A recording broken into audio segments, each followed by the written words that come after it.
The Israeli government has told so many lies since October the 7th, about Gaza, about aid, that it's hard to remember them all, let alone keep up. Here, in less than 3 minutes, are Israel's top 10 lies about this genocide debunked.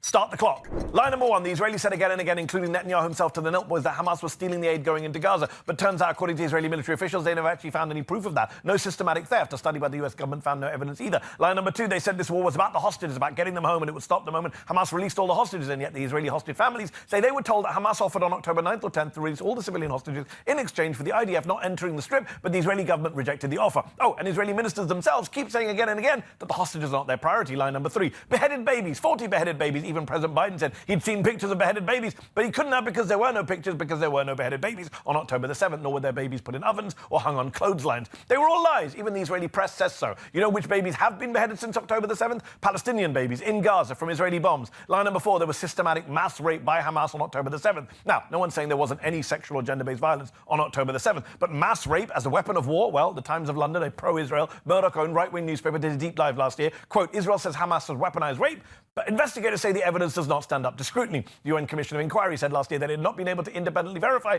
allegations of rape because of obstruction by the Israeli authorities, and the main Israeli prosecutor on the case has said, in the end, we don't have any complainants. Line number five, there is a Hamas command and control center under Al-Shifa Hospital. They even put out this video showing what looks like a Bond villain lair under Al-Shifa, but it's been nearly 2 years and we've still seen no evidence whatsoever of that vast structure under Al-Shifa. But we have seen evidence there of mass graves filled with Palestinian corpses. Line number six, the Rantisi Hospital was used to hide Israeli hostages, and we know this because here, unveiled by an Israeli military spokesman on camera, is a schedule used by the Hamas kidnappers, the Hamas guards, in the basement of the hospital, except it wasn't a guard schedule. It didn't have any names on it. It was just a calendar with the days of the week on it in Arabic. Line number seven, UNRWA is a front for Hamas, which was a claim Israel made and led to the US and other countries getting funding for UNRWA cut. Turns out it was all BS. Not only did the Wall Street Journal, which laundered Israel's lie on its front page, later privately admit that the Israeli claims haven't been backed by solid evidence, but a former French foreign minister who independently reviewed the UNRWA allegation says she was given no evidence by Israel to back them up. Line number eight, you can't trust the number of deaths published by the Hamas-controlled health ministry in Gaza. Well, actually, you can. The Lancet Medical Journal says you can, and guess who else says you can? Israeli intelligence. One Israeli intel source said, I trust the health ministry in Gaza more than the IDF for these statistics. Line number nine, all those massacre denials. We didn't massacre 15 aid workers, except a Sky News investigation found they did. We didn't massacre over 100 people waiting to get flour,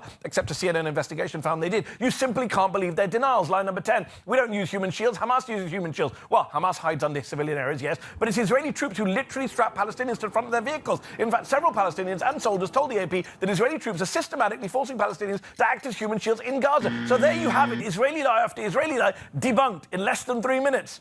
You're welcome.